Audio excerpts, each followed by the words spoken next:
Dernier point, il concerne votre agrégation de philosophie. La Société des agrégés n'a pas de trace de votre agrégation. Soit il n'est pas agrégé, soit il s'agit d'une erreur de transcription. C'est ce qu'avance la présidente de cette société. On a entendu plein de choses au sujet de cette agrégation, sauf votre version. Ma version, elle est très simple. Non pas parce que l'affaire fut simple à ce moment-là. Nous sommes près de 40 ans plus tard, disons 37 ans plus tard. Mais simplement une chose. Lorsque vous arrivez à un concours, il peut arriver, et c'est ce qui m'est arrivé, alors que les choses étaient très largement bien engagées, avec une réussite, sinon certaine, en tous les cas probable ou très possible, de craquer.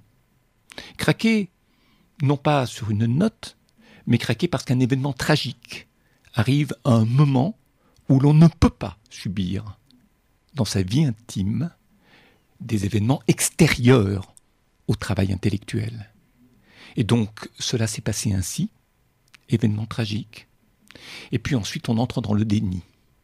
C'est-à-dire que le fait, non pas de proclamer partout, mais de laisser dire que on est agrégé, permet de mettre un pansement sur une blessure qui est très forte, et de vivre longtemps avec. Je me permettrai d'ailleurs d'ajouter que lorsque je me suis présenté en 2008 au poste de grand rabbin de France, à l'élection pour le grand rabbinat de France, l'information avait déjà circulé à l'époque. Je n'ai strictement rien dit, et vous observerez qu'au dos de tous mes écrits, jamais n'apparaît l'expression agrégé de philosophie. On n'en retrouve jamais. Que sur des notices, elles aient pu apparaître parce que les notices ne sont pas faites par l'auteur, ne sont pas faites par le sujet que je suis. Elles peuvent être faites par d'autres personnes qui s'appuient les uns sur tel réseau d'information, sur le net, autre chose. Il y a comme ça des erreurs qui se véhiculent et qui finissent par devenir, pour beaucoup, des vérités. Pour ma part, je le regrette profondément. Donc vous nous dites ce soir que vous n'êtes pas agrégé de philosophie. Non.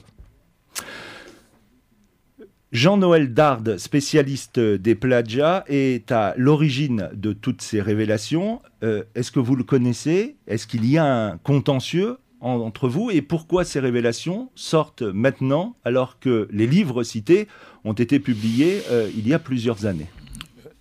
Je ne connais pas cet homme du tout. Et jusqu'à cette affaire, j'en ignorais l'existence. Je n'ai strictement rien à dire sur une personne que je ne connais pas. Quant à la deuxième question, à savoir pourquoi cette affaire sort maintenant, permettez-moi de ne pas y répondre. Parce que l'heure n'est pas à l'explication de l'histoire, de l'interprétation. L'heure est à une prise de conscience personnelle des erreurs que j'ai commises, de manière à en tirer des leçons. Parce que, vous le savez, lorsque l'on occupe des responsabilités très lourdes, beaucoup de gens, si vous réussissez un tant soit peu ce que vous faites, vous perçoivent comme une espèce de héros, comme quelqu'un qui aurait de très grandes capacités ou des grandes compétences.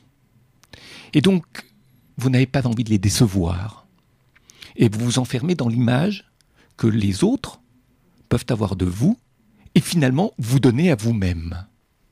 Et je pense qu'à l'instant présent, c'est non seulement l'humilité, mais la remise en question qui s'impose à moi, de manière à vérifier chaque jour, à ne pas commettre de fautes, d'erreurs, de ne pas viser plus haut que ce que je suis capable de faire en termes d'efforts, en termes de réussite. Autrement dit, d'être pleinement homme et pas se vouloir plus qu'un homme au-dessus des autres. Et je me permettrai d'ajouter, de rappeler ce qu'enseignait le Baal Shem Tov, à savoir que l'homme est le bégaiement de Dieu et qu'il faut savoir parfois accepter de ne pouvoir que bégayer et pas toujours parler parfaitement ou brillamment. Vous disiez, vous parliez à l'instant de cette prise de conscience personnelle. Je suppose que vous-même, vous vous posez des questions sur ce qui vous a poussé à agir ainsi. Est-ce que vous avez un début de réponse ? Qu'est-ce qui pousse à agir ainsi? Vous savez, qu'est-ce que rapporte l'histoire de l'agrégation? Je n'en ai jamais profité. Je n'ai jamais demandé un bénéfice, un profit, un poste, un avantage quelconque, que ce soit en termes de situation, que ce soit en termes d'argent, de représentation. Là où j'ai été pour parler, pour enseigner, pour partager la Torah à l'épreuve du monde, c'est-à-dire la pensée de la Torah à l'épreuve de la pensée occidentale, je l'ai fait oralement, sans notes, rarement avec des notes, ce qui nécessite une certaine compétence, un vrai travail de préparation, un vrai travail de réflexion et surtout de clarté, de pédagogie. Lorsque vous débattez avec de grands philosophes contemporains, avec ou sans titre d'agrégation, que vous débattez sans notes, vous n'existez que si vous êtes à la hauteur, si vous maîtrisez votre savoir, et ensuite, c'est aux autres d'en juger, de juger la qualité de vos prestations. Et vous savez, depuis tant d'années, c'est-à-dire 1978, où je suis rabbin, à Paris, en France, en Europe, en Israël et ailleurs, les débats publics ont été très nombreux. L'enseignement de la Torah, j'en parlais tout à l'heure, dans le cadre de l'aumônerie des étudiants, puis de la synagogue de la Victoire. Ces enseignements ont été multiples. Enseignements sans notes, dont des générations et des générations d'étudiants qui aujourd'hui ont fait leur vie se souviennent, et c'est eux qui peuvent en témoigner. Le livre en hébreu, et c'est tout devant l'orateur. Que vous dire d'autre?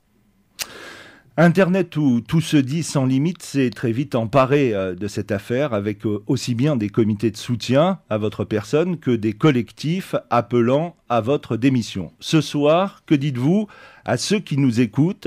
Allez-vous démissionner ou rester à votre poste? J'ajoute d'ailleurs que certains qui veulent votre démission vous ont menacé de nouvelles révélations si vous vous maintenez à votre poste. Permettez-moi de dire une chose très simple. C'est que démissionner sur une initiative personnelle relèverait d'une désertion.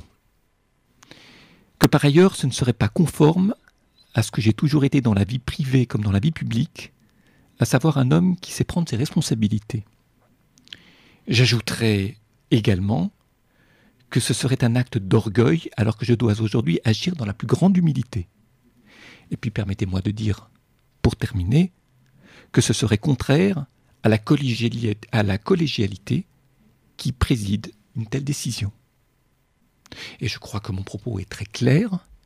Je travaille. J'assume ma fonction pleinement. Les menaces sont évidemment toujours très brutales, ont pour finalité d'exercer et de casser la personne, d'exercer une forme de violence et de casser la personne. Je suis solide et dans cet esprit de collégialité dont je viens de parler, j'assume chaque jour pleinement ma fonction de grand rabbin de France. Donc vous ne démissionnez pas,